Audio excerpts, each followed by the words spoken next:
खुशामदीद दोस्तों, आपका नूरानी स्टोरी यूट्यूब चैनल में। कभी कभी एक आम सा रास्ता हमें जिंदगी की सबसे बड़ी आजमाइश पर ले जाता है और वहाँ हमारी नीयत के सिक्के तोले जाते हैं।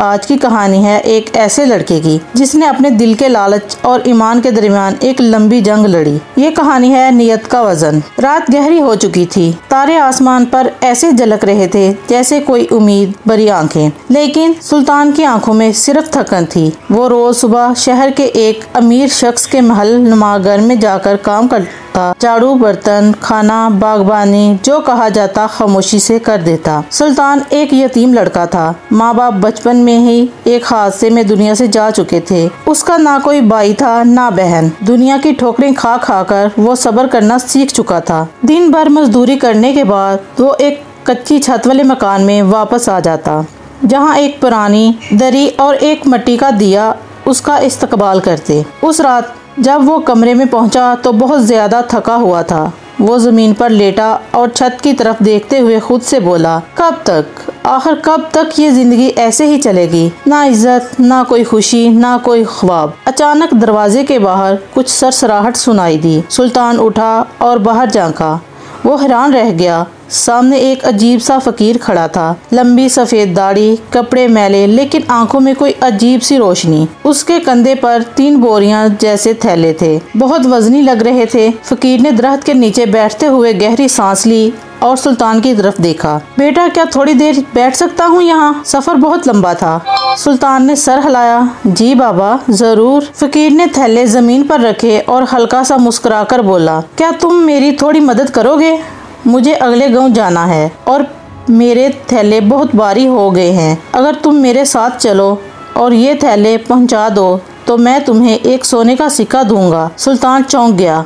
सोने का सिक्का आपके पास? फकीर हल्का सा मुस्कुराया। कभी कभार फकीर भी खजाने रखते हैं बेटा, असल खजाना नीयत में होता है। सुल्तान के दिल में एक लम्हे को शक आया, फिर सोचा चलो साथ ही जाना है और अगर एक सिक्का मिले तो शायद कोई नई शुरुआत हो जाए। उसने सर हिला दिया। ठीक है बाबा, मैं आपके साथ चलता हूँ। सूरज निकल चुका था। सुल्तान और फकीर गांव के रास्ते पर निकल पड़े। रास्ता सुनसान था, लेकिन फितरत की खूबसूरती साथ थी। परिंदों की चहचहाहट, हल्की हवा और पैरों तले खिचखिचाती मिट्टी का एहसास। फकीर ने पहले थैला सुल्तान को दिया। ये सबसे हल्का है, इब्तिदा में आसानी होनी चाहिए। सुल्तान ने उठाया तो वजन कम लगा, लेकिन दिल में एक अजीब सा ख्याल आया, क्या इन थैलों में सोना है, जेवर है, कीमती सामान है? वो हैरान था। काफी दूर जाने के बाद एक छोटी नहर आई। फकीर थम गया। बेटा, अब मैं थक गया हूँ। अगर तुम दूसरा थैला भी ले लो तो मंजिल पर पहुंचकर 2 सोने के सिक्के तुम्हारे होंगे। सुल्तान ने एक लम्हे के लिए सोचा। थैला वाकई ही वजनी था, लेकिन सोने का लालच वो मान गया। अब दोनों हाथों में थैले लिए वो आगे बढ़ने लगा। फकीर खामोशी से चल रहा था। कभी कभी सिर्फ यही कहता, नीयत का बोझ कभी जिस्म से ज्यादा होता है बेटा, उसे संभालना हर किसी के बस की बात नहीं। दोपहर गुजर चुकी थी। सूरज अब पहाड़ों के ऊपर झुक रहा था। सुल्तान का सारा जिस्म पसीने से गीला हो चुका था। रास्ता अब सीधा नहीं, चढ़ाई वाला हो गया था। एक छोटा पहाड़ उनके सामने आ गया। फकीर वहीं रुक गया और ठंडी सांस भरी। बेटा, अब मुझ में एक कदम भी आगे बढ़ने की ताकत नहीं। पहाड़ के उस पार मेरा गांव है। अगर तुम तीसरा थैला भी ले लो तो मैं वादा करता हूँ 3 सोने के सिक्के तुम्हारे होंगे। सुल्तान ने फकीर की तरफ देखा। अब वो वाकई बहुत कमजोर लग रहा था। उसके होंठ खुश्क, आंखों के नीचे साए। दिल में एक और जंग शुरू हो चुकी थी। अगर वाकई ही सोने के सिक्के मिले तो मैं नया घर ले सकता हूँ, काम छोड़ सकता हूँ, अपनी जिंदगी बदल सकता हूँ।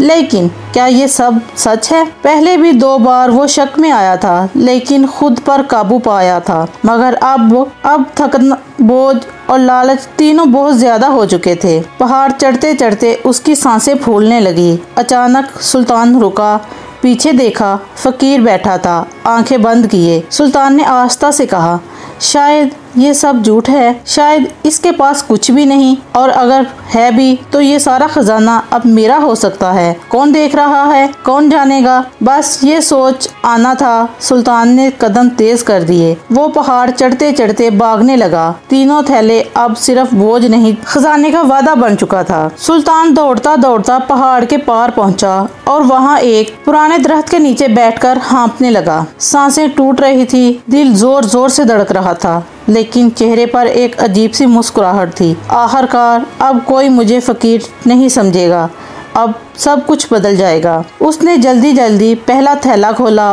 उसमें पीतल के सिक्के थे। वो हंसा, शायद पहला हल्के वाला है, ज्यादा कीमती ना हो। फिर दूसरा थैला खोला, उसमें भी वैसे ही पीतल के सिक्के। सुल्तान थोड़ा परेशान हुआ, लेकिन वो अब भी पुरउम्मीद था। आखिरी थैला, यही असल खजाना होगा। उसने थैला खोला, पीतल के कुछ और सिक्के और एक तय की हुई पर्ची। सुल्तान की उंगलियां कांपने लगी। उसने पर्ची निकाली और आस्था से खोली। लिखा था, ए सुल्तान, मैं एक आम फकीर नहीं, एक बादशाह हूँ जो अपनी जाननशी के लिए एक ईमानदार और खालिस दिल वाला शख्स ढूंढ रहा था। मैंने अपने दरबारियों को छोड़कर सादा लिबास पहना और अपनी सल्तनत छोड़ दी ताकि लोगों को आजमाऊं। तुम्हारी आंखों में थकन थी, दिल में दर्द, लेकिन शुरुआत में तुम्हारी नीयत साफ थी। तुमने मदद की, बोझ उठाया, शक भी किया, फिर भी चलते रहे। लेकिन आखिर में तुमने भरोसा तोड़ा और अपनी आजमाइश में नाकाम हो गए। अगर तुमने ईमान रखा होता,